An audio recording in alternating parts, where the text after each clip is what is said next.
जैसा आपने देखा, आज हमारे बीच में है डायरेक्ट सेलिंग इंडस्ट्री का एक बहुत बड़ा नाम, बहुत कामयाब लीडर और जिन्हें यूट्यूब पे लोग बहुत प्यार करते हैं, बहुत सारे वीडियोस उनके देखते हैं। दिनेश चौधरी जी, आपका चैट विद सुरेंद्र वत्स कार्यक्रम में आपका बहुत बहुत स्वागत है। नमस्कार सर, आपको लोग यूट्यूब पे सुनते हैं, लाइव बहुत लोगों ने सुना है। आप एक बहुत अच्छे स्पीकर हैं, मेरे जो फेवरेट स्पीकर की लिस्ट में आपका नाम आता है, जिस प्रकार आप सहज भाव से अपनी बात रखते हैं। लेकिन हमारे बहुत सारे व्यूअर्स हैं जो आपकी बैकग्राउंड के बारे में नहीं जानते। उनको दिनेश चौधरी इतना सुना है, आपको बोलते हुए सुना है, तो हमारे व्यूअर्स को थोड़ा सा अपनी बैकग्राउंड के बारे में, अपने बारे में थोड़ा बताइए सर। मैं वैसे यूपी मुरादाबाद से हूँ और मैं एक किसान परिवार से हूँ। अच्छा सर। और किसान परिवार में होने की वजह से बहुत ज़्यादा परिवार इतना मजबूत नहीं था, स्ट्रांग नहीं था कि एजुकेशन ज़्यादा नहीं हो पाई।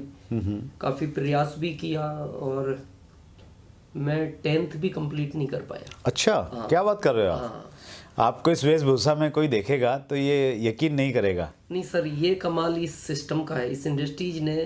मैं आज गर्व करता हूँ कि मैं जिसके बारे में कभी सोच नहीं सकता था, इसने उस प्लेटफार्म पे लाके खड़ा कर दिया।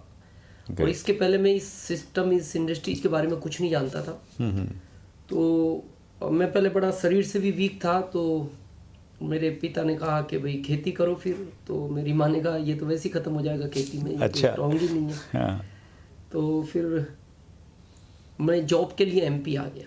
अच्छा। तो मैंने पहले प्राइवेट किया, फिर मैं सेमी गवर्नमेंट MP कृषि उपज मंडी में 700 रुपये की सैलरी से लगा और 2075 रुपये मेरे को मिलते थे। क्या बात है सर। और 2002 में इस सिस्टम की किसी ने मेरे से बात की कि इस तरह का कोई सिस्टम इस भारत में आया है कि जो बगैर पूंजी के बहुत कुछ दे सकता है। तो शुरू में बिलीव नहीं था, विश्वास हुआ नहीं, तो बहुत ज़्यादा हमने फोकस नहीं किया। अच्छा।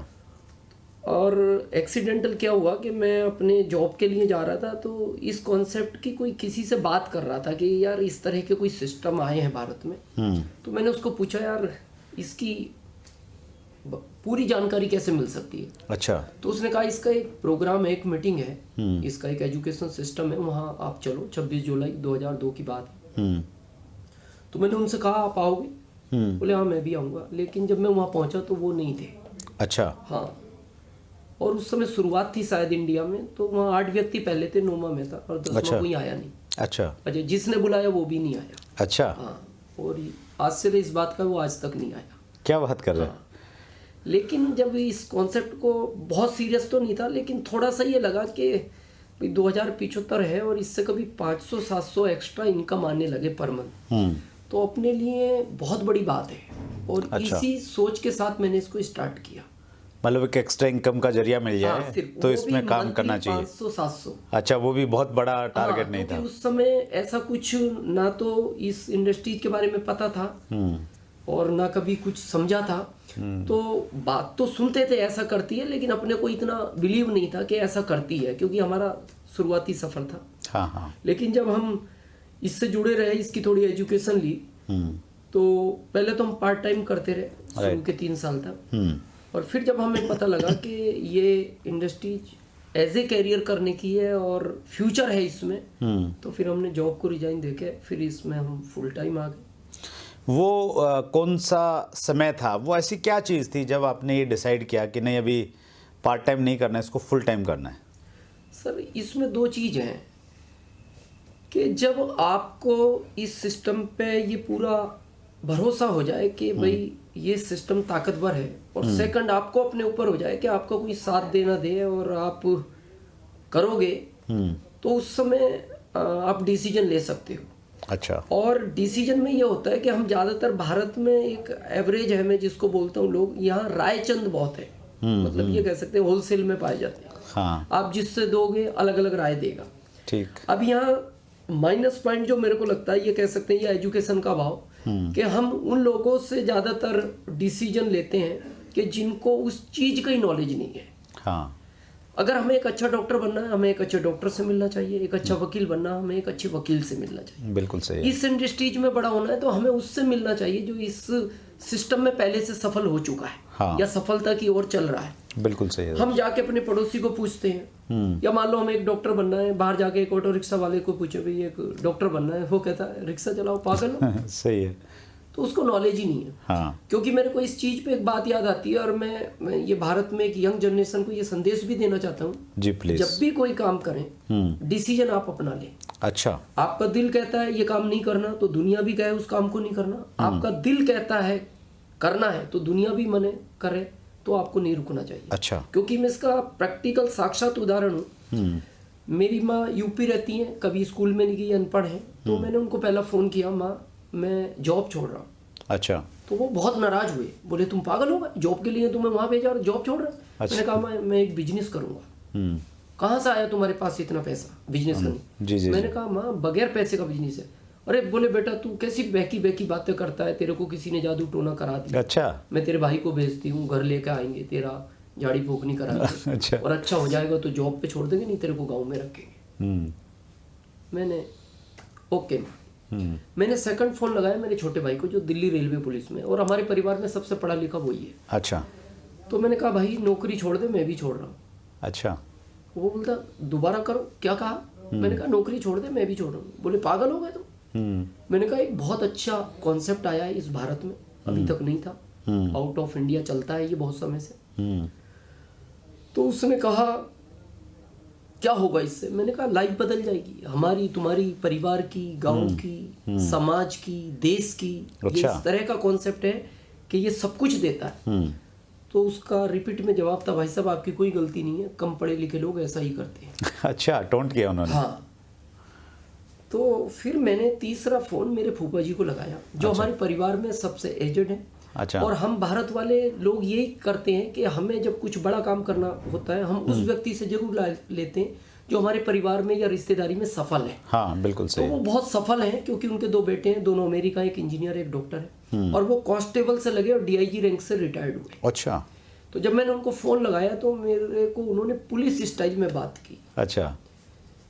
और वो भी यूपी की। अच्छा। ओके। तो यूपी की पुलिस वैसे भी इन दिनों बहुत चर्चा में है। हाँ, और सर पुलिस का मतलब ये होता है, बहुत लोग मेरे से पूछते हैं सर पुलिस स्टाइल। मैंने कहा पुलिस स्टाइल का मतलब ये होता है कि जो गालियां आपने कभी ना सुनी हो, अच्छा, वो उनके पास होती हैं। ये कह सकते हैं गालियों का अपर वर्जन। अच्छा। तो मैं ये तो नहीं कहना चाहता उन्होंने मेरे को क्या क्या कहा, क्योंकि वो थोड़ा सा अच्छा नहीं रहेगा, लेकिन मैंने उनसे 3 मिनट बात की। और 3 मिनट के बाद आप ये सोच सकते हैं कि उन्होंने क्या कहा होगा। उस समय से मेरा ये वाला कान कम सुनता है। अच्छा। जब अच्छा। उन्होंने फोन पे बात की, अच्छा। और मैंने उस फोन को कट किया। उसके बाद मैं बड़ा नर्वस हो गया। मैंने कहा यार माँ ने मना कर दिया, रियल ब्रदर ने मना कर दिया, फूफा जी जिनको हम सफल मानते थे उन्होंने मना कर दिया। मैंने 5 मिनट के बाद डिसीजन ये लिया कि दिनेश अगर ये इंडस्ट्रीज में नहीं भी जाना तो भी अब डिसीजन मैं लूंगा। हाँ। और जाना है तो भी मैं लूंगा। अच्छा, खुद का डिसीजन होगा। हाँ, अब खुद का ही होगा। और मैं इसीलिए इस इंडिया को, यंग जनरेशन को ये संदेश देना चाहता हूँ कि डिसीजन आप अपना लें। दिल कहता है तो काम करो, दिल नहीं कहता मत करो। और मेरे को गर्व है अपने डिसीजन पर, और ये मैं ईगो में नहीं बोल रहा, सिर्फ गर्व में बोल रहा हूँ कि आज इस दुनिया में मेरे जितने भी रिश्तेदार हैं उन सब में सबसे अमीर आदमी आज मैं हूँ। अच्छा, क्या बात है, ग्रेट। तो वो जो लोग जिन्होंने आपको उस समय बोला था, तो उनकी आज क्या फीडबैक है? मतलब वो क्या मानते हैं कि आपने सही डिसीजन लिया करने का? हाँ सर, ये तो मानते हैं, लेकिन अब उनको एक अंदर अंदर ये एहसास भी और एक दुख भी है। हाँ।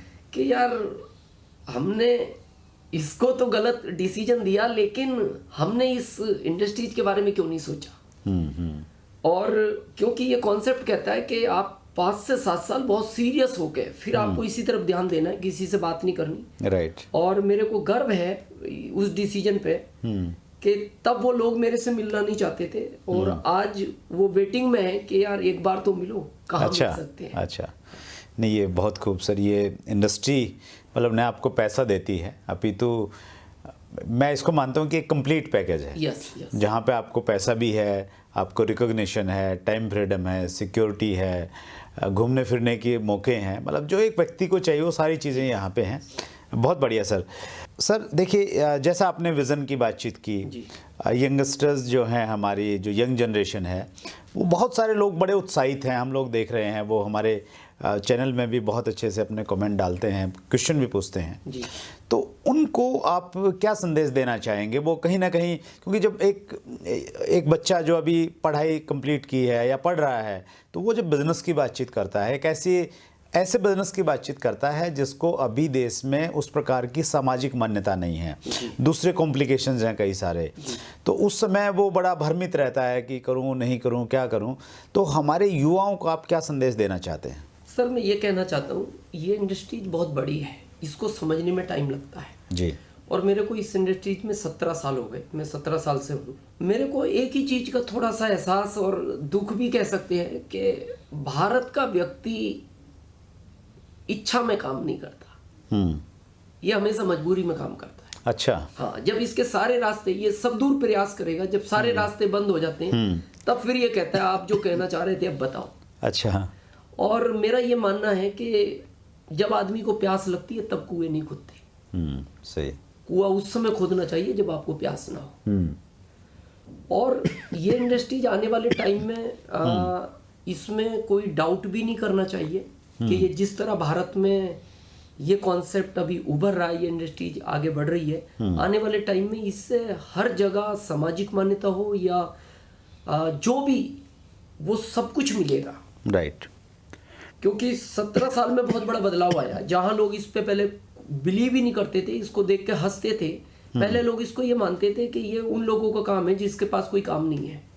सही। लेकिन जब मैंने इसको अध्ययन किया आउट ऑफ इंडिया, तो वहां लोग ये मानते हैं, जो हमारे यहाँ जॉब को पहली प्रायोरिटी दी जाती है कि जॉब इंपॉर्टेंट है, ये फालतू काम है, वहां लोग ये कहते हैं कि ये फर्स्ट काम है, जॉब फालतू काम है। बहुत सही। जब इसको जो इस इंडस्ट्रीज में नहीं आ पाया वो फिर जॉब को करता है। हाँ, लेकिन वहाँ पे चूंकि इंडस्ट्री पुरानी हो गई है, 40-50 साल से है, तो निश्चित रूप से ऐसा माहौल है वहाँ पे, और हमारे यहाँ भी ऐसा माहौल आएगा, ऐसी हम उम्मीद कर सकते हैं। हाँ बिल्कुल। और मैं लोगों को इस बारे में एक बात भी पूछता हूँ कि आप जब जॉब को ज़्यादा लाइक करते हैं, आज भारत की बात करें, आउट ऑफ इंडिया भारत से लगभग समथिंग 1% लोग जॉब करते हैं। हाँ, क्योंकि जॉब को ज़्यादा लाइक, मेरे को आउट ऑफ इंडिया के लोग इंडिया में दिखाओ कितने परसेंट जॉब करते हैं। हाँ, बहुत कम है। हाँ, ना के बराबर। हाँ, ना के बराबर। क्योंकि वो जॉब को लाइक नहीं करते, वो इस इंडस्ट्रीज की गहराई जानते हैं। और हम अभी, क्योंकि हमारे इंडिया में नया है, इसलिए हमें थोड़ा सा वक्त तो लगेगा समझने में। लेकिन मेरा ये मानना है कि 2025 के बाद जिस तरह भारत में मेट्रो को दौड़ाया जा रहा है, ये सिस्टम उसी तरह भारत में रन करेगा। बहुत बढ़िया सर। पिछले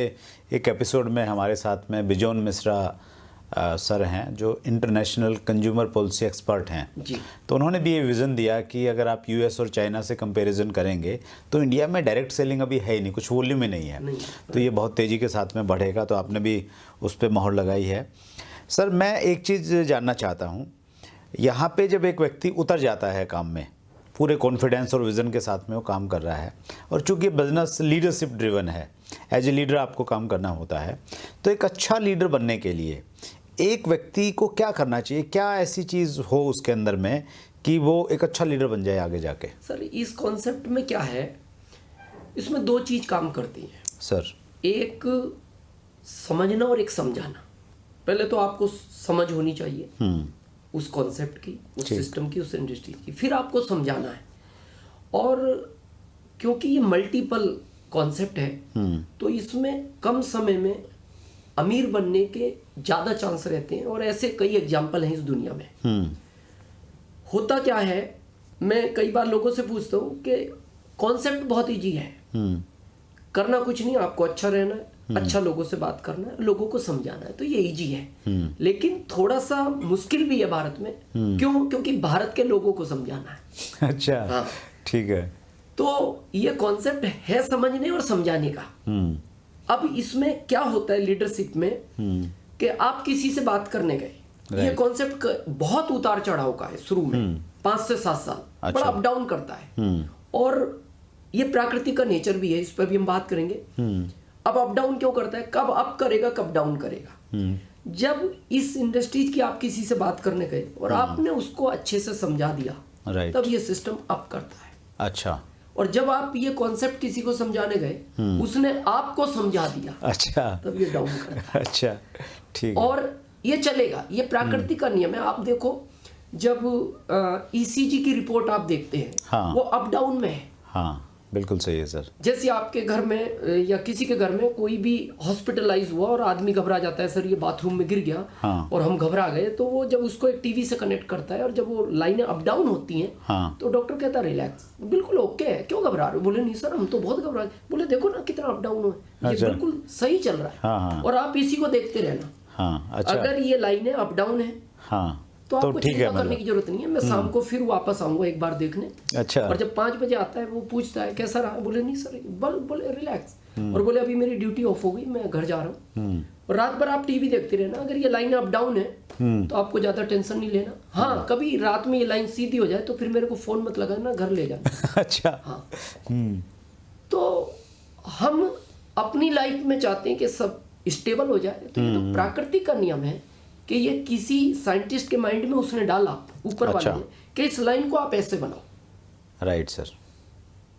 कि आदमी को अगर जिंदगी जीनी है इन्हीं उतार चढ़ाव में जी जाएगी, और आपको भी इस इंडस्ट्रीज में कामयाब होना है तो इसी उतार चढ़ाव से निकल के ही आप कामयाब। मतलब लीडरशिप के लिए पहला गुण ये है कि आपको प्रिपेयर रहना पड़ेगा कि बढ़ेगा भी, कम भी होगा, सभी तरह की स्थितियां आएंगी, कई बार होगा, उसके लिए प्रिपेयर रहना पड़ेगा। अच्छा राइट सर। और लीडरशिप एक ऐसी चीज है जो कोई जन्मजात नहीं मिलती, आप अभ्यास करो। हमारे साथ भी शुरू में हुआ। मैं सर बताऊं, कभी आप जब मेरे परिवार में, मैं एमपी से यूपी बात करता था, उस समय वो लैंडलाइन थे एसटीडी। हाँ हाँ। तो मैं इतना संकोचित व्यक्ति था कि जब मैं फोन करता था मेरी पत्नी बोलती फोन काट दो, सामने वाले का बिल आ रहा होगा। अच्छा। बोल भी आप ही रहे हो, सुन भी आप रहे हो, उसको कुछ भी पता नहीं लग रहा आपने क्या बोला है। अच्छा अच्छा। हाँ, जब मैं जॉब करता था तो मैं इतना संकोचित था कि जैसे कई बार सर्कल में दिन में लंच करते तो मैं अकेला 1 किलोमीटर दूर बैठ के करता था, बहुत डिफरेंट से, और अच्छा। ये सब एक जगह बैठ के करते।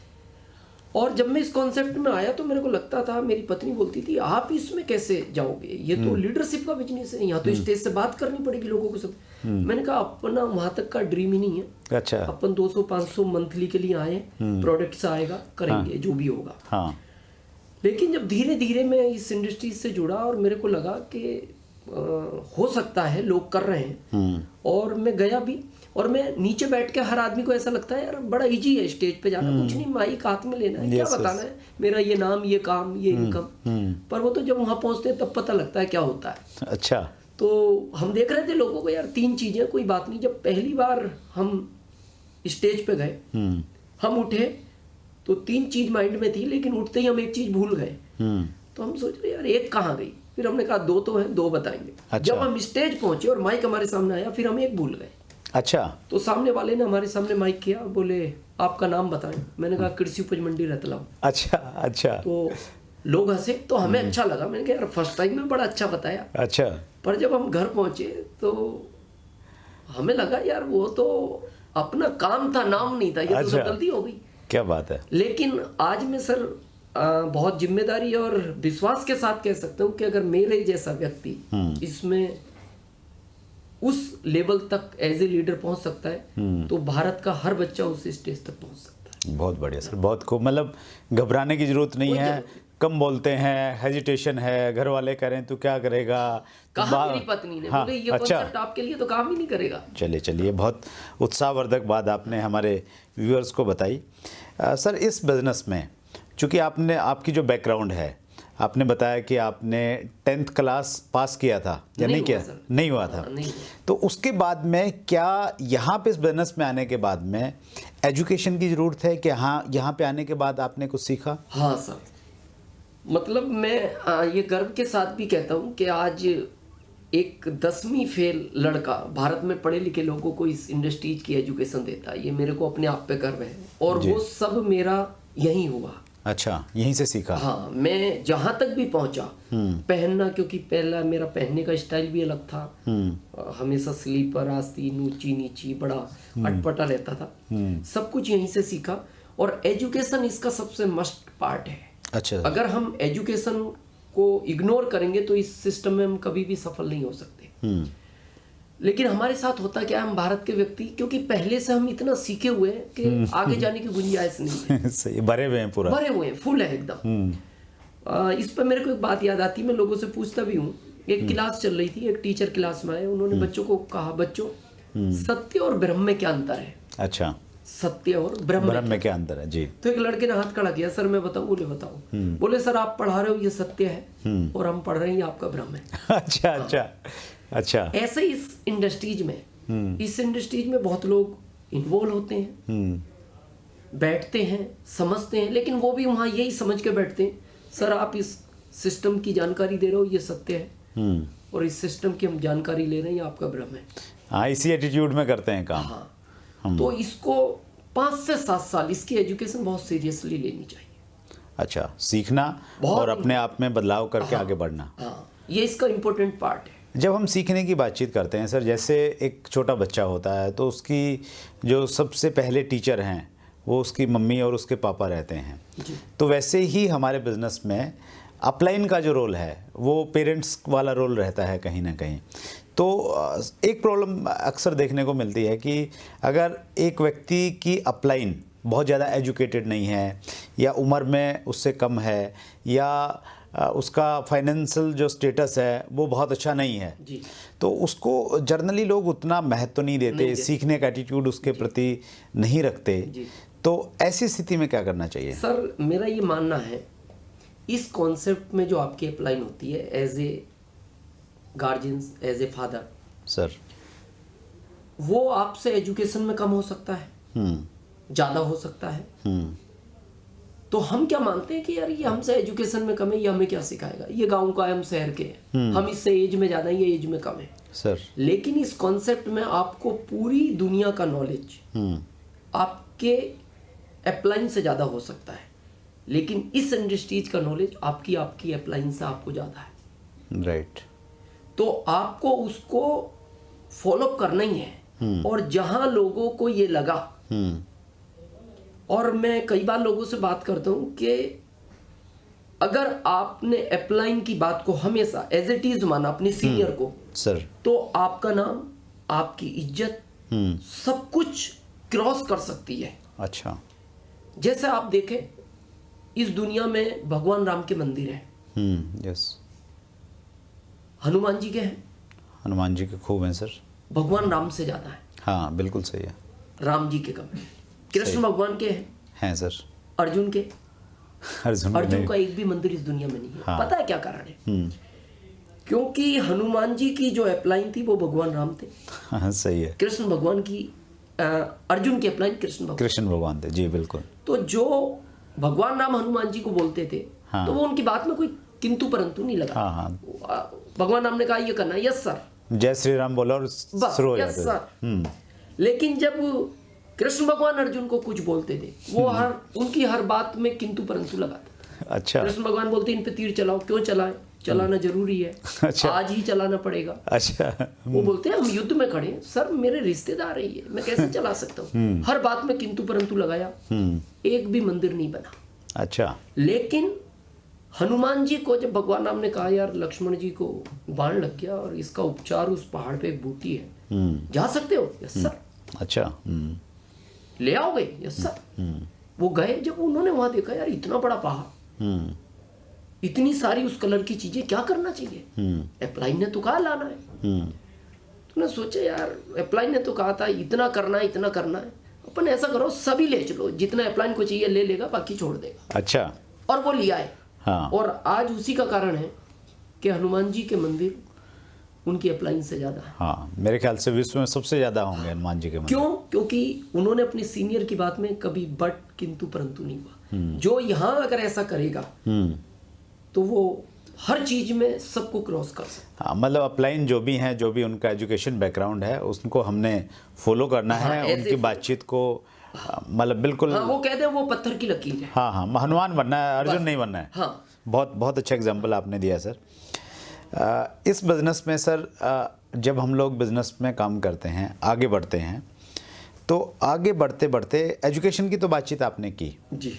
तो कई बार क्या है कि जब आपका बिज़नेस नहीं चलता है तो आपको अविश्वास होने लग जाता है, अपलाइन पे अविश्वास होता है। जो प्रोडक्ट इस्तेमाल करते हैं, जब आदमी नेगेटिव होता है ना, हर चीज़ से उसका विश्वास उठ जाता है और वो नेगेटिव हो जाता है, उस प्रकार के एटीट्यूड में पहुंच जाता है। तो ऐसी जगह पे पहुंचने के बाद में एक डायरेक्ट सेलर को क्या करना चाहिए? सर कई बार लोग मेरे से पूछते हैं सर अब क्या हो सकता है इस सिस्टम में इतनी ताकत है, क्योंकि आज मैं देखता हूँ यंग जनरेशन का बिलीफ सिस्टम बहुत डाउन है, उसको विश्वास नहीं है।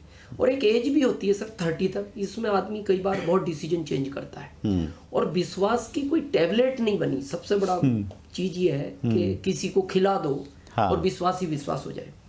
मेरा ये मानना है विश्वास कई चीजों से होता है, या तो आपको किसी की बात सुनने से होगा सर, या फिर किसी चीज को देखने से होगा, या कोई रास्ता नहीं है तो आपको करना पड़ेगा। सबसे अल्टीमेट रास्ता है बिलीव का कि आपको करना ही पड़ेगा। राइट। जैसे आज हम बड़े हुए बचपन से, विश्वास भी तो बड़े हुए। हाँ सही है। हम इस दुनिया में आए, कहा गया ये तुम्हारी माँ है, विश्वास किया। हाँ सही है। और सिर्फ यही तुम्हारे पिता हैं, सिर्फ किया। ये तुम्हारी टीचर है, हाँ, ये तुम्हारे डॉक्टर है। बड़े होते चले गए, हम किसी रेस्टोरेंट में खाना खाने गए, किसने बनाया, क्या बनाया, खा लिया। हाँ सही है। विश्वास था। हाँ। मान लो आप किसी स्टेशन उतरे और आपको चाय की इच्छा थी, और आपने उस रेस्टोरेंट वाले को कहा यार सुबह से चाय नहीं मिली, चाय बनाओ यार, कड़क बनाओ, इलायची इलायची डालना, और 2 मिनट में ट्रेन है, थोड़ा फास्ट करना। उसने ईमानदारी से बनाई, मेहनत की, और चाय बनाने के बाद जैसे ही उसने कप में डाली उसमें मक्खी गिर गया। क्या करेगा? टाइम नहीं है उसके गिर पास। सकती है जी, गिर सकती है, उसकी गर्म भाप से गिर गई वो। सर। क्या करेगा? उसने मक्खी निकाली, बाहर डाल, ले आया चाय, और आपको कहा सर कड़क चाय है और इलायची युक्त है। अच्छा, इलायची तो निकाला है, तो पी गए हम। क्यों? बिलीव था कि इसने बनाई है। जब हमारी पूरी लाइफ विश्वास पे चल रही है, तो मेरा ये लोगों को कहना है कि जिस कॉन्सेप्ट से, जिस इंडस्ट्री से आपकी लाइफ बदल सकती है, फिर उस पर आपको विश्वास करें। विश्वास तो उसमें हम ये माने कि भाई आप अपलाइन के साथ में आप जिस कंपनी से जुड़े हुए हैं उसमें अगर आपको रिजल्ट वैसे नहीं मिले जैसे आपने चाहे थे, तो विश्वास के साथ में लगे रहें, वहीं टिके रहें, तभी सक्सेस मिलेगी। हाँ, और सर इसमें क्या है, इस इंडस्ट्रीज में, क्योंकि आज तक जो काम हमने किए हैं उसमें हमें पता है कि जितना हम काम करते हैं उतना रिटर्न मिलता है, क्योंकि Right, वो sir. सब प्रेजेंट है। हाँ, और ये जो इंडस्ट्रीज है ये ओनली फ्यूचर है, राइट, इसमें प्रेजेंट नहीं है। जैसे आप आज जो भी कर रहे हैं, जॉब कर रहे हैं, बिजनेस कर रहे हैं, आपकी फैक्ट्री है, जितनी भी बड़ी इंडस्ट्रीज है, मेरा ये मानना है वो एज ए गेहूं का पौधा है। अच्छा, जैसे आपने खेत तैयार किया, मेहनत की, गेहूं बो दिया, 6 महीने में पौधा आ गया, गेहूं आ गया, आप अपने घर में ले आए, बेच लो, इनकम जनरेट हो गई, परिवार को पालो। लेकिन फसल कटती, वो खेत फिर शून्य हो गया। फिर आपको वही काम दोबारा करना पड़ेगा 6 महीने बाद, और फिर 6 महीने वही सेम प्रोसेसिंग है। हाँ, बिल्कुल सही। फिर बड़ा हुआ, और यही काम आपको पूरी लाइफ करना पड़ेगा और आपके बच्चों को। लेकिन ये जो इंडस्ट्रीज है ये काम का बीज है, ये आपको पहले समझना पड़ेगा। अच्छा। आम का बीज अगर आज आपने लगाया, 6 महीने तो छोड़ दो, 5 साल तक कुछ नहीं देता। हाँ, बिल्कुल सही है। देता ही नहीं। हाँ। और बल्कि ये कहता है कि आप मेरे से कोई अपेक्षा मत रखो, अभी आप, मेरी आपसे अपेक्षा है, मेरे को आप टाइम पे पानी दो, खाद दो, लोहे की जाली भी लगाओ, बकरी ना खा जाए मेरे को। लेकिन जब वो 5 से 7 साल के बाद एक बड़ा वृक्ष बनता है, तो पता है वो क्या कहता है, अब अपनी जाली ले जाओ, बेच लो इसको, और बकरी तो छोड़ दो, ऊंट बेच देना, कुछ बिगाड़ नहीं सकता। हाँ, सही है, बिल्कुल सही। क्यों? क्योंकि वो उसने जो 7 साल में ग्रोथ की, वो बड़ा वृक्ष बना। और आप देखना बड़े वृक्षों को बाद में पता है वो क्या बोलता है, अब मेरे को पानी भी मत देना, कुछ नहीं चाहिए, क्योंकि मेरी जड़ें वहां तक ले गया मैं जहां पानी बनता है। बहुत आप बढ़िया। बड़े वृक्षों को देखना, बड़े वृक्षों को पानी नहीं दिया जाता। हाँ। वो पानी खुद खींचते हैं जितनी उनको आवश्यकता होती बहुत सही, बहुत सही। है। और फिर ये इंडस्ट्रीज वही आम का बीज है। जब ये वृक्ष बनता है, फिर पता है वो आम का पौधा क्या कहता है, आपने मेरा 7 साल साथ दिया है, अब आपके 200 साल तक बच्चों को कहना मेरे आम खाएं, अब मैं क्या उनका बात है। 200 साल साथ दूंगा। मतलब उस विजन के साथ में इस इंडस्ट्री को करना चाहिए, करना पड़ेगा। चलिए, बहुत बढ़िया सर। मैं जब आपके बारे में यूट्यूब पे कुछ वीडियोस देख रहा था, तो उस वीडियो में मैंने एक चीज़ सुनी है, आपने किसी प्रोग्राम में आप बोल रहे थे जी। कि आपने इस बिजनेस में अब तक बहुत सारी गाड़ियां खरीदी और 7वीं गाड़ी आपने रिसेंटली खरीदी है। Yes sir. तो आपने कभी सोचा था, जब आप इस बिज़नेस में आए, आपने बताया 2000 रुपये के आसपास की आपकी 2000 सैलरी थी, जी सर। तो आप इतनी सारी गाड़ियां खरीदेंगे, और वो 7वीं गाड़ी के पीछे क्या कहानी थी? सर जब मैं इस कॉन्सेप्ट के पहले जॉब में था, तो मेरे पास एक TVS चैम्प हुआ करती थी। अच्छा। TVS चैम्प का मतलब है नो किक नो क्लच अच्छा नो गेयर, वो totally अच्छा, और रेस से accelerator रेस, पे चलती है, अच्छा accelerator। ओके, उसको कोई ब्रिज व्रिज चढ़ाना हो तो 1 किलोमीटर दूर से उसका मौसम बनाना पड़ता है, तब अच्छा। वो ब्रिज चढ़ती है। अच्छा उसको मैं वीकली निकाला करता था, अच्छा, वीकली क्यों? जिस दिन फैमिली को जाना हो मार्केट। अच्छा बाकी मैं तो पैदल ही ट्रेवलिंग करता था। अच्छा ओके, जब इस कॉन्सेप्ट में आए तो हमारा जहाँ घर है तो वहाँ एक घाटी है, अच्छा तो जब हम उस घाटी पे चढ़ते थे, मेरा एक बेटा है, हम तीनों होते थे, तो वो घाटी थोड़ी सी ज़्यादा है, तो वो बीच में आके रुक जाती थी। अच्छा तो मेरी पत्नी बोलती थी बेइज्जती कराने की यही जगह मिलती है। अच्छा, तो मैं बोलता था यार अब क्या कर सकते हैं, अब इसने ताकत नहीं भरी, सही है, हम 3 हैं, वो तुम्हारा वेट मेरे से ज़्यादा नहीं लेके चढ़ पाई, तो क्या करेंगे। अच्छा लेकिन जब ये कॉन्सेप्ट मैंने ज्वाइन किया तो मैं उनको बोलता था कि एक दिन ये इंडस्ट्री इतनी ताकत रखती है कि जिस घाटी पे भी हम इस टीवीएस चैंप से चढ़ते, एक दिन आप कार से चढ़ोगे। तो अच्छा। वो हंसते थे, बोले इंडस्ट्रीज तो ताकत रखती है पर आप तो नहीं रखते। अच्छा। हाँ, आपका नेचर इस तरह का नहीं। और मैंने सर इससे फर्स्ट कार ली, सेकंड ली, और मैं आज लोगों को बहुत गर्व के साथ बोलता हूँ कि जॉब में जिस तरह लोग सब्जियां परचेस करते हैं, अच्छा, ये इंडस्ट्रीज आपको कार और घर खरीदने की उस तरह की ताकत देती है। क्या बात है सर। तो मैंने फर्स्ट ली, second, third, fourth, fifth, six, हाँ 7th में मेरा बेटे का शादी हुआ, फिर मेरा पोता हुआ, तो फैमिली बड़ी हो गई, तो मेरे पास अभी तक सब 5 सीटर कारें थी। मेरा मन था कि मैं इस बार 7 सीटर लूँगा अगले साल। अच्छा, लेकिन मेरी पत्नी ने अचानक फ़ोन आया कि बोले पोते का 3 दिन बाद जन्मदिन है और हम सबके नाम कुछ है और एक यादगार के लिए इसके नाम से कुछ ऐसा करना है कि यादगार रहे कि इस दिन कुछ लिया गया पोते के नाम से। पोते के नाम से। मैंने कहा क्या करें, बोले वो प्लानिंग हमने कर रखा है। तो मैं दिल्ली एयरपोर्ट पे था, तो उन्होंने कहा जल्दी आओ, एक बड़ा प्रोजेक्ट तैयार है। अच्छा, तो मेरे को लगा, मैंने कहा खाना गरम गरम तैयार है, मैं सुन नहीं पाया ठीक से। मैंने कहा खाना तो ठंडा हो जाएगा इतनी देर में। बोले खाना नहीं, कुछ और इससे भी बड़ा है। अच्छा, जब मैं घर पहुंचा तो पत्नी बोलती है परसों कार लानी है। अच्छा, मैंने कहा कार क्यों लानी है, कार तो अभी 6 मंथ पहले ली है अपने ने। अच्छा, बोले नहीं, अच्छा 6 महीने पहले नई कार ली। 6 महीने पहले मैंने नई कार ली थी।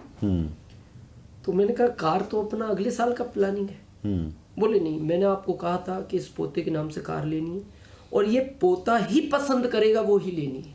अच्छा, तो मैंने उनको कहा ये 1 साल का बच्चा है, तुम भावना में मत जाओ, ये कैसे पसंद करेगा। बोले वो हमने सब तैयारी कर ली। तो सर इन्होंने क्या किया, ये कार के सारे शोरूम पे घुमाए। अच्छा, तो वहाँ एक वो बुकलेट मिलता है जिसके ऊपर अंदर कार के फीचर्स रहते हैं, ऊपर वो उसकी फोटो रहती है। Right right. तो इन्होंने ये प्लानिंग की, हमसे बोलते हैं हमने सब प्लानिंग कर ली, बेड पे हम 7 कारों के फोटो रखेंगे, अच्छा, पोते को बैठाएंगे, हाँ, जिस पे ये हाथ रखेगा वो ही कार ली जाएगी।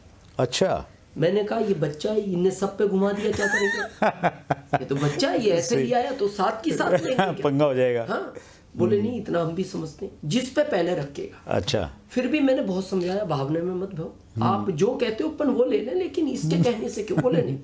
अच्छा, फाइनल हो गया। और सर उसने ऐसी कार पे हाथ रखा जिस कार को मैंने 6 मंथ पहले लिया। अच्छा, सेम कंपनी, अच्छा, सेम वर्जन, अच्छा, और ऐसे कलर पे रखा जिस कलर को मैं कभी नहीं खरीदता, अच्छा, क्योंकि ये इंडस्ट्री बड़ी वाइटनेस है। हाँ। तो मैं हमेशा कारें वाइट खरीदता। अच्छा, अच्छा, उसने रखा प्योर ब्लैक पे। अच्छा, तो फिर मैंने घर वालों को समझाया भावना में मत दो, अच्छा। अपन 7 सीटर भले 3 दिन बाद 7 ही लाए, पर बोले नहीं, वो इसकी पसंद का फाइनल हो गया। अच्छा। और सर 3 दिन बाद मेरे को वही कार लेनी पड़ी जिस पे उसने हाथ रखा। क्या बात है, ये बहुत बहुत शानदार है। इसमें एक मैसेज भी है सर, और ये ग्रेट, और भावनाएं चलती हैं सर हमारे बिजनेस में भी और लाइफ में भी। बहुत बढ़िया सर। जैसे भी आपने बताया कि बेटा है, उसकी शादी हो गई है और आप दादाजी बन गए हैं, जी। तो आपको देख के ऐसा लगता नहीं कि आप दादाजी बन गए हैं, तो इसका मतलब इस जवानी का राज क्या है? सर मैं 2 कारण मानता हूँ। मैं 2004 में एक डॉक्टर साहब को प्लान दिखाने गया था बॉम्बे में, न्यूट्रिशन के डॉक्टर थे। अच्छा। उन्होंने मेरे को इस इंडस्ट्रीज के बारे में बताया, वो कोई इंडस्ट्रीज से जुड़े हुए थे इसी से, कोई आउट ऑफ इंडिया की थी। अच्छा। तो उन्होंने ये कहा कि दिनेश ये एक ऐसी ताकत है, ऐसा कॉन्सेप्ट है, ऐसा सिस्टम है, सिर्फ यही 1 और 1 को 11 करता है, बाकी सारे काम 1 और 1 को 2 करते हैं। 1 + 1 2। ये ऐसा कॉन्सेप्ट है जो 1+1 को 11 करता है, और ये चीज तुम्हें 20 साल बाद समझ में आएगी। अच्छा। उस समय तक आप अपने स्वास्थ्य को खो चुके होंगे। तो मेरा अगर आप एडवाइस मानो तो आप न्यूट्रिशन खाया करो। अच्छा। तो सर उस समय से मैंने न्यूट्रिशन चालू किया। अच्छा। और मैं लोगों को भी कहता हूँ कि यार ये इंडस्ट्री बहुत पैसा देती है, तो उस पैसे का एंजॉय करने के लिए कम से कम उस समय तक चलते तो रहो। सही है। और आज भी बहुत लोग मेरी एज को जज नहीं कर पाते सर। हाँ, मेरी सरप्राइजिंग है सर मेरे लिए भी। रनिंग है। अच्छा, 50 साल के हैं आप? और क्या जुलाई बात में कर रहे हो? 50 कंप्लीट हो जाएगा। अच्छा। 51 में मैं जुलाई के बाद इंटर हो जाऊँ। चलिए बहुत बढ़िया सर, ये तो और ये सब नेचुरल है सर, बाल भी नेचुरल है। सही में? क्या बात मैं है। कभी कलर यूज नहीं करता। अच्छा, ब्लैक बाल हैं आपके? जो नहीं, व्हाइट तो होने लगे, काफी हो गए। अच्छा। लेकिन जो भी है नेचुरल है। हाँ, मतलब वो विग नहीं डाली हुई कोई? अब मैं लोगों को भी मना करता हूँ कि कलर का यूज नहीं करना चाहिए, केमिकल आता है। हाँ। सर बहुत बढ़िया, आपने बहुत सारी चीज़ें वैसे बताई और आपका जो अंदाज रहता है वो लाजवाब रहता है। फिर भी हमारे इस एपिसोड का सर एक पार्ट रहता है funny moment of the life. तो वो फनी मोमेंट जो आप याद करते हैं तो आपको मतलब आपके चेहरे पे हंसी आ जाती है, या कई बार लगता होगा यार ऐसे भी थे कभी हम लोग। नहीं सर, इसके पहले एक चीज और मैं बताना चाहूँगा प्लीज़। यंग जनरेशन को कि इस इंडस्ट्री से जब जुड़े तो इसकी एजुकेशन हमेशा लेते रहे मंथली। राइट। क्योंकि किसी ने कहा है और मैंने ये चीज को पढ़ा भी है कि आदमी के माइंड में एक दिन में 10,000 से ज्यादा थॉट आते हैं। सही। निगेटिव और पॉजिटिव। आप जैसे लोगों की संगत करोगे वैसे थॉट आएंगे। हाँ। और हमारे भारत में ज्यादातर आप देखना निगेटिव बात ज्यादा होती है, इसीलिए लोग इसमें अपनी हिम्मत छोड़ देते हैं। हाँ। जब बाहर जाके लोग कहते हैं कि कामयाबी तो है पर तुम्हारे पास नहीं आ सकती, हाँ सही है। तो वो सोचता है यार हो तो रहे लोग कामयाब, पर मैं होऊंगा कि नहीं। तो मैं ये कहता हूँ कि आप हमेशा इस इंडस्ट्री से जुड़े रहें, तो ही आप पॉजिटिव रहेंगे। राइट। क्योंकि निगेटिव आज इतना थॉट है इंडिया में, आप किसी भी चौराहे पे जाओ हर आदमी निगेटिव बात कर रहा है। देश ऐसा हो गया, कहाँ पहुंच गया, दुनिया देखो कहाँ पहुंच गई, प्रधानमंत्री ऐसा है, मंत्री ऐसे हैं, सांसद उसको परवाह ही नहीं, पड़ोसी देखो कैसा मिला है, भाई अपने हिस्से में यही आया था। इस तरह के जो मिलेंगे ना, तो मेरा ये मानना है, आज मैंने जब इस चीज को एनालिसिस किया सर कि भारत का व्यक्ति जीते जी नहीं, मरने के बाद भी निगेटिव है। अच्छा। इस तरह की निगेटिविटी इतनी मिलती है कि उसकी सोच ही ऐसी बन गई। एक बार क्या हुआ सर, एक लड़के के फादर शांत हो गए। अच्छा। तो एक भारतीय परंपरा के अनुसार उनके घर वालों ने कहा, रिश्तेदारों ने, उसकी माँ ने, बेटा इनकी अस्थियों को इलाहाबाद विसर्जित कराओ। अच्छा। वो लड़का जब घर से निकला, दिल्ली पहुंचा, दिल्ली से ट्रेन चेंज करनी थी, तो खाना खाने लगा, भूख लगी थी, ट्रेन में 1 घंटा लेट था। तो सामने कोई पानी दिखाई दिया, तो उसने होटल के मालिक को पूछा, भाई ये पानी? होटल का मालिक बोलता है, बेटा ये पानी नहीं, ये नदी है, पहाड़ों से आ रही है, इलाहाबाद जाएगी। अच्छा। तो उसने सोचा यार काम तो यही हो जाएगा। अच्छा। क्योंकि अस्थियां ही इलाहाबाद विसर्जित करनी है और इसी नदी में करनी, यही जा रही है। हाँ सही है। उसने वो अस्थियां दिल्ली में विसर्जित कर दी। अच्छा, इलाहाबाद की जगह दिल्ली में कर दी। घर आ गया। घर आके उसकी माँ ने कहा, बेटा बड़ी जल्दी आ गए? बोले हाँ, मैं इलाहाबाद नहीं गया माँ, मैं दिल्ली गया, और वो नदी दिल्ली में मिल गई, पहाड़ों से आ रही है, इलाहाबाद जा रही है, काम हो जाएगा। 1 दिन गया, 2 दिन गया, 5 10 दिन गए। 10वें दिन अचानक रात के 12 बजे किसी बाहरी शक्ति ने उसकी माँ को उठा दिया। अच्छा। माँ घबराहट में उठी, उसने जाके अपने बेटे को उठाया, बेटा उठो। बेटा बोलता माँ रात हो रही है, सो जाओ, सुबह उठेंगे। अरे बेटा तुम सुनो तो सही। अरे बोले माँ रात की 2 बजी है, सुबह बात करें। अरे बेटा तुम सुनो तो सही। वो उठा, उसने कहा क्या हुआ माँ? बोले क्या हुआ, तुम्हारे पिताजी भी मेरे सपने में आए थे। अच्छा। और वो ये कह रहे हैं कि तेरा बेटा मेरे को इलाहाबाद छोड़कर नहीं आया, वो दिल्ली छोड़ आया। हाँ। और मैं अभी इलाहाबाद नहीं पहुंचा। अच्छा। मैं 8 किलोमीटर पहले एक नाले में अटका पड़ा हूँ। अच्छा। अच्छा। तो वो बेटा अपनी माँ को बोलता, माँ तुम नहीं समझोगी, ये पिताजी जिंदगी भर निगेटिव रहे। अच्छा। इन्होंने जब भी बात करी निगेटिव करी। अरे ये 80 किलोमीटर वापस तुम्हारे पास आए, 8 किलोमीटर आगे नहीं जा सकते। सही है। तो अगर आपको इस इंडस्ट्रीज में कामयाब होना है सर, तो आप हमेशा उन लोगों के साथ रहें या उन बुक्स के साथ रहें जो पॉजिटिव एटीट्यूड की है। तभी आप इस इंडस्ट्रीज में बड़ा काम कर पाएंगे। मतलब पॉजिटिव रहेंगे तभी चल पाएंगे। तभी चल पाएगा। चलिए बहुत बढ़िया सर। हमारे इस प्रोग्राम का एक सेगमेंट है sir, funny moment of the life. जी। तो आपकी लाइफ के वो पहलू हम लोग जानना चाहते हैं जो बहुत फनी रहे हैं आपकी लाइफ में। सर मेरे को एक याद आता है फनी, सर और उसमें एक मैसेज भी है। प्लीज़। किसान थे तो हमारे यूपी में गन्ना होता है, तो जब वो ट्रॉली भरी जाती है तो जब उसमें लास्ट में रस्सी खींची जाती है तो एक आदमी को ऊपर चढ़ना पड़ता है। हाँ हाँ, वो जो जोड़ लगा के खींचता है। जी जी जी। और नीचे 3-4 लोग खींचते हैं। हाँ। तो उस दिन मेरा नंबर था, मेरे पिताजी नीचे खड़े थे। अच्छा। मैसेज भी है और फनी भी है। तो रस्सी उस्सी बंधने के बाद उन्होंने मेरे को कहा, आओ बेटा। अच्छा, आप ऊपर थे? मैं ऊपर था। अच्छा। ट्रॉली के। हाँ। वो लगभग 12-15 फीट ऊपर हाँ, है। वो पूरा ऊंचा हो जाता है जी। और गन्ने के खेत में क्या, जब गन्ना काटा जाता है तो ऐसे तिरछा काटा जाता है तो वो रहती है। हाँ, हाँ। बोलते हैं उनको। जी जी जी। बड़ा नुकीला होता सर। तो मैंने उनको कहा, नहीं मैं आराम से उतरा। बोले तुम्हारा बाप कह रहा है, तुम समझ नहीं रहे, हाँ। मारो जंप, मैं हूं ना। अच्छा। तो मेरे को लग रहा है अगर हाथ फिसल गया तो ये तो घुस जाएगा। वो तो ऐसा नुकीला है। हाँ। मैंने कहा पिताजी मैं आ जाऊंगा, मैं रस्सी के साथ आ जाऊंगा। हाँ। बोले मैं कह रहा हूं ना। तो सर हमने जंप मार दी।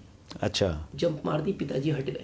हट गए? हट गए जानबूझ के? हाँ। अरे वो आज भी निशान है हमारे यहाँ। अच्छा। वो ऐसे जब हम गिरे, वो टूंटियां अभी भी निशान है, वो घुस गया। अच्छा। तो जो नीचे और लोग खड़े वो तो हंस पड़े। बड़ा हमें तो गुस्सा आया। और हम लेटे हुए थे, पीछे से आके उन्होंने एक और दिया। अच्छा। अब उठ, अब क्या कर रहा है? अच्छा। पिताजी थे, कुछ कह तो नहीं सकते थे, लेकिन सर उसमें हुआ जो हुआ। पर उसमें एक मैसेज था। क्या? बाद में उन्होंने ये कहा, बेटा अगर जिंदगी में कामयाब होना है तो अपने बाप पर भी विश्वास मत करना। अच्छा। हाँ, जब आप आराम से रस्सी से आ सकते थे। हाँ। तो उससे आओ, अपने कॉन्फिडेंस के साथ आओ। बोले मैंने 2 बार भी कहा, तुमने क्यों किया मेरी बात पे विश्वास? हाँ, तुम कहते थे मेरे को तो आनी नहीं, मैं अपने हिसाब से आऊंगा। हाँ हाँ।